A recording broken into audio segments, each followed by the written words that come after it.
मेरा नाम फूलन देवी है, जो बैंडेड क्वीन के नाम से जानते हैं। और हमें पता नहीं था कि इतना संघर्ष करने के बाद हम जिंदा रहेंगे और आज आप सबके बीच में भी पहुंचेंगे, इतना मान सम्मान भी हम पाएंगे, ये हमने कभी नहीं सोचा था। 4 साल हम जंगल में भटके। आपको पता होगा कि हमारे हिंदुस्तान में,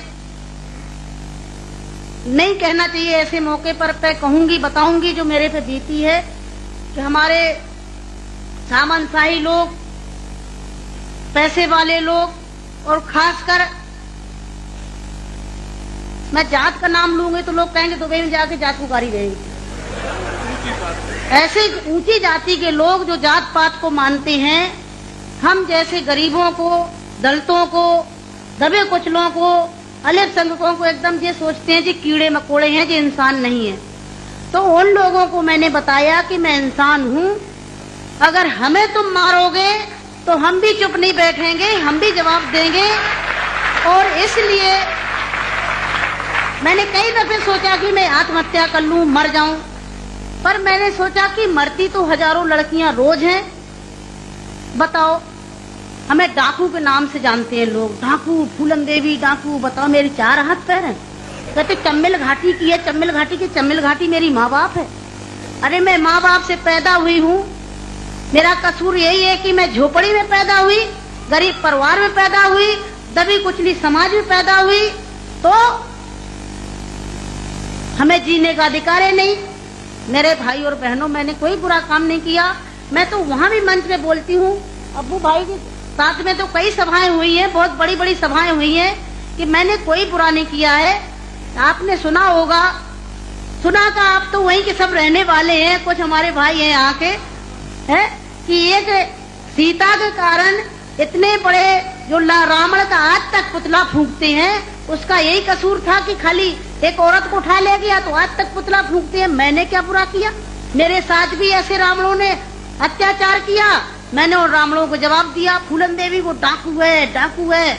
अरे वो तो माननीय मुलायम सिंह जी की देन है, नहीं नाम लेना चाहिए, जो आज हम समाज के अंदर खड़े हैं। और नहीं तो इतनी बड़ी साजिश रची थी, हमने कोई बुरा काम नहीं किया। जिन्होंने हमें सताया, हमें समाज में रहने लायक नहीं रखा, तो गुस्सा में इंसान अच्छा काम नहीं करता, गुस्सा में गलत ही करता है। और जो कुछ भी हुआ, अच्छा और बुरा, सबक सिखाने के लिए कि हम जैसी बहन बेटियों के साथ अन्याय अत्याचार करोगे तो कोई भी महिला घर से बाहर निकल के और अपने अधिकारों की लड़ाई लड़ने के लिए मैदान में खड़ी हो जाएगी। तो मेरे भाई और बहनों, हमें तो डाकू घोषित कर दिया। जब मैं चुनाव लड़ने जाती हूँ तो सब एक ही भाषण रहते हैं, किसी के और कोई भाषण नहीं रहते हैं। बताओ, मैं डाकू दिखाई देती हूँ? क्या होता डाकू है? तुमने हमें सताया, हमें लूटा पीटा। डाकू तो वो बेईमान जो हम जैसी महिलाओं को लूटते पीटते हैं। तो मेरे भाई और बहनों,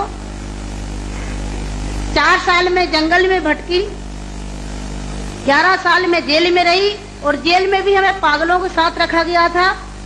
अच्छी जगह नहीं रखा गया, जहीं पागल महिला थी, पागल महिलाओं में रखा गया था।